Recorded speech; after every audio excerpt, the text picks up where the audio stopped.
Alright guys, thanks for tuning in. This is going to be a little bit newer style of hunt video content release. We've got a few videos here at Middle American Outdoors from this 2020 season that maybe we had some good footage of and not a lot of great audio to build the storyline, or my videos from this day that we're going to be talking about. The weather was horrible. It was raining hard and icing at times, and the camera gear, I just didn't want to take it out there and risk ruining it, so we just got more little bit of GoPro clips here and there and cell phone clips, but not main camera, and not a lot of audio. So the goal here is basically we just kind of do a little bit of a recap. You know, we thought that they were hunts that were worth being shown, either for learning purposes or great success or just awesome video. Today we're going to be diving into the hunts leading up to taking my big buck for the year. So let's jump in.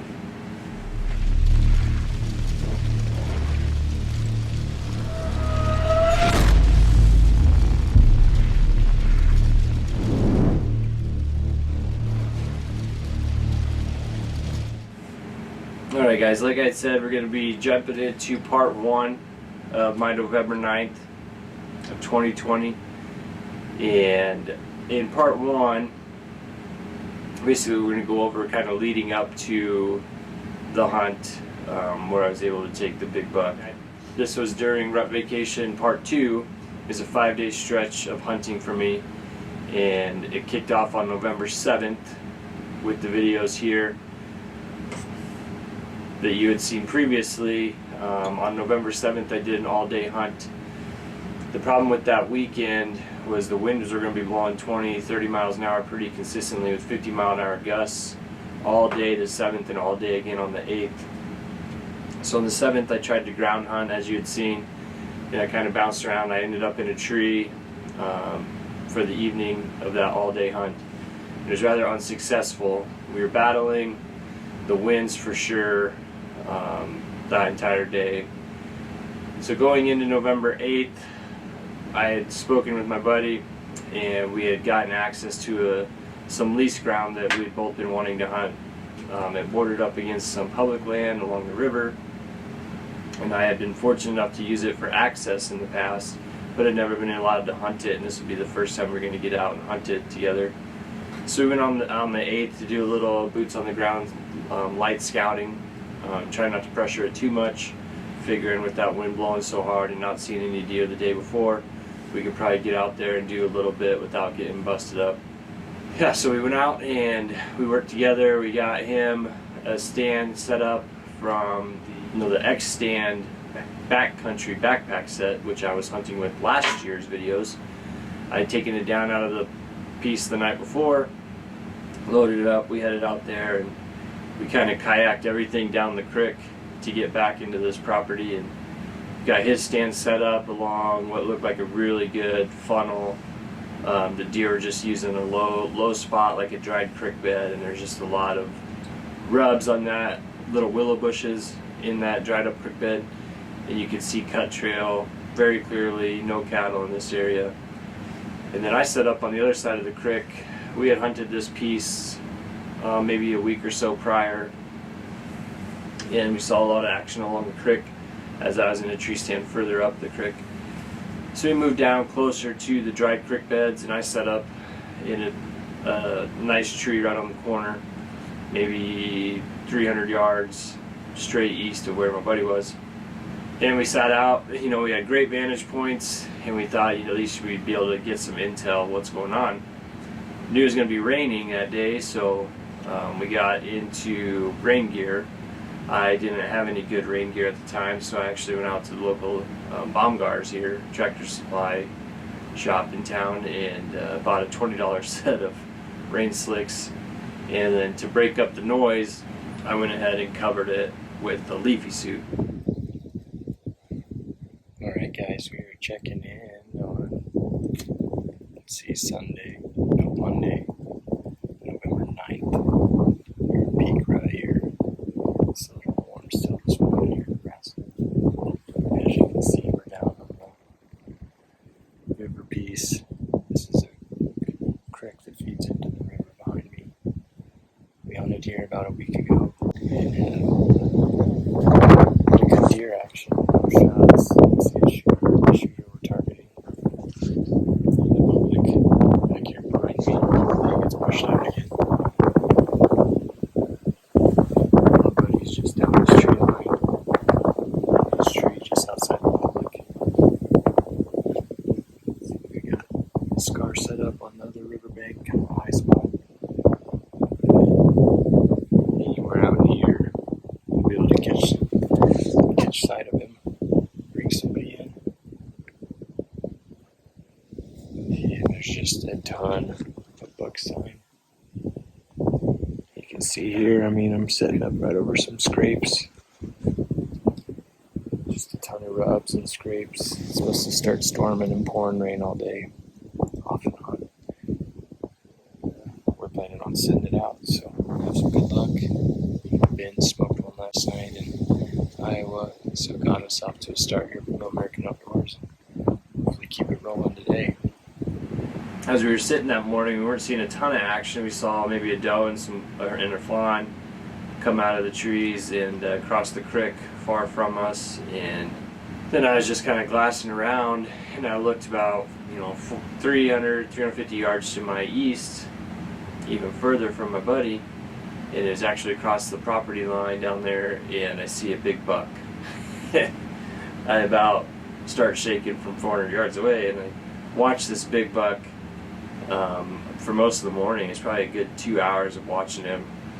He's on this elevated patch of tall grass that just had dried creek bed all around him. It kind of used to be more of a marsh down there, but now it's, with the major flood a couple years ago in this area, and then some dry times, it's very dry down there, and there's just one solid creek channel that runs toward the river instead of a big delta marsh, which was created by a beaver dam that's down there. And that big creek channel now, and then all the dry beds, the dry creek beds. So this guy's out on this island, and you'd see him get up every once in a while. He had maybe 2 or 3 does locked down in there, which seemed pretty early to be into lockdown, but he was.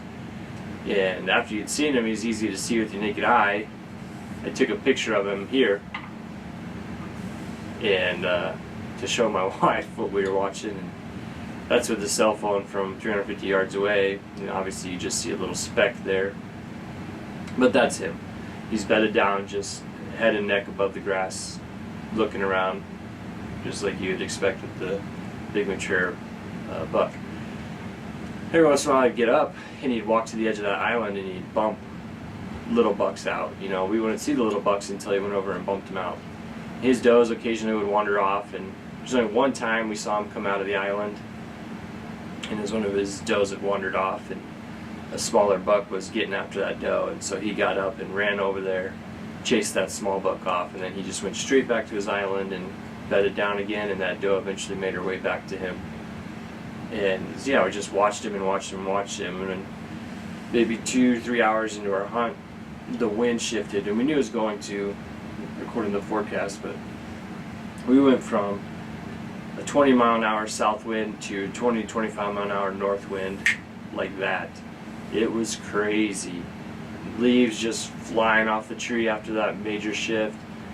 Got super cold. I was sweating pretty profusely underneath of those rain slicks that couldn't breathe, and then the wind shifted to a really cold north wind, and it was rough staying in there. And so I decided, that deer's not moving.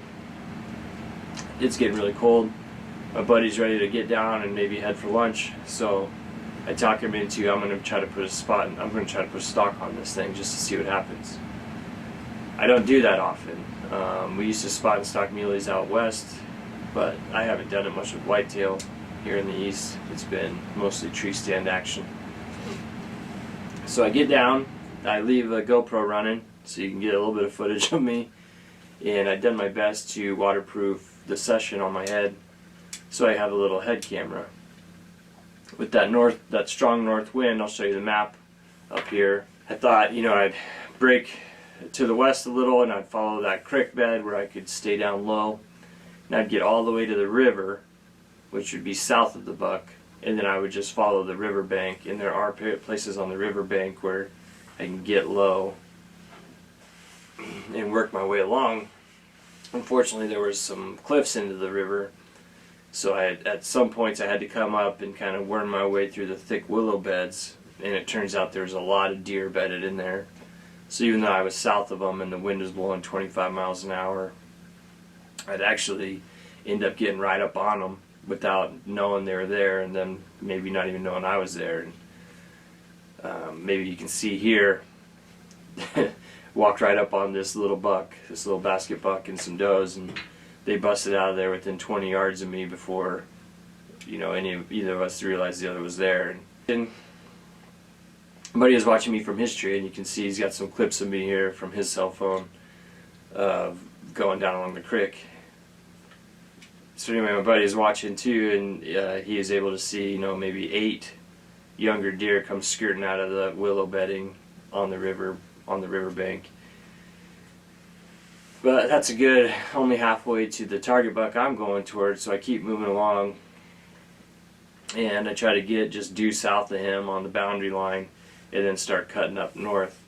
Seems like everything's going okay, and as I'm getting closer to where his bedding island was on my Onyx maps that I'd marked, I sneak up in there, and I did see a doe, and she is just to my west. The bedding's to my east, and I didn't think much of it at the time.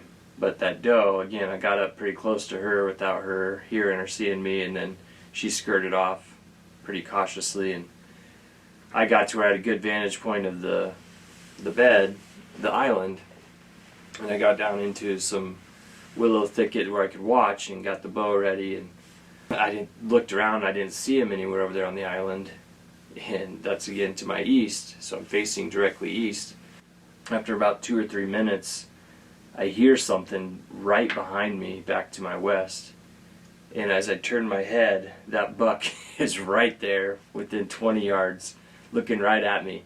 And as I turned my head, I'm guessing he had been looking at me for a while, so as I turned my head, he just took off, and you can catch a glimpse of it here on the head cam. So he wasn't blowing or doing too crazy. I mean, he just got out of there at a pretty good pace, and we know where they go to hide from there, where they feel safe. Well, that was a rush. All the way around there, and I think I got to about within 40 yards of him. He had just come west further than where he was at. He'd stayed on that island of grass to the east all morning. He only came off of it once for about 5 minutes to push a buck away. And I should have known. I seen his doe to my west bump, and I should have known he was close to there and started looking that way more. I pushed north, watching to the east, and he was just to my west. Had to be 40 yards. Hopefully I caught it on camera there. We're gonna back out and try to figure out what to do this evening. Might end up in this same set if we can endure the rain again. Guess we'll see here in a bit. Well, I think what happened there is he maybe saw the deer come running out of the willow beds, and then that doe had to be one of his does.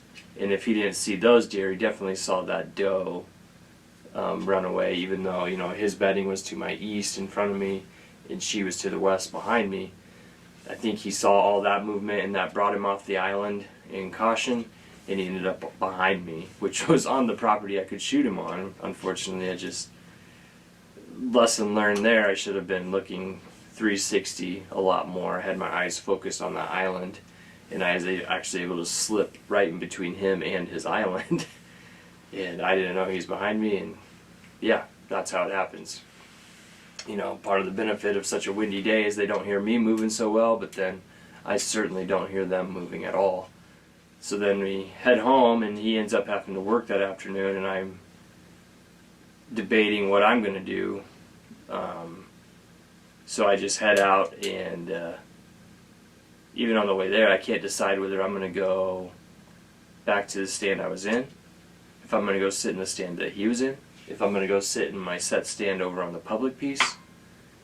Should I take my saddle stand down and go over to try to get in as close to that island as possible, even though there's nothing but some overgrown willows. Really, there's not a ton of great trees to get in. Should I just go back on foot again? Should I just move altogether someplace else? Like, I have a million thoughts in my mind. Part of the problem of being a mobile hunter is you've got too many options sometimes. And even driving there, I can't make up my mind. And as I get there, I can't make up my mind. I'm packing my gear and I'm trying to make up my mind so I know what gear to pack. All I know is that I'm not taking camera gear because it's raining ice at this point in the afternoon, and it's time to make up my mind. And yeah, you guys will see my decision in part 2. Thanks, guys.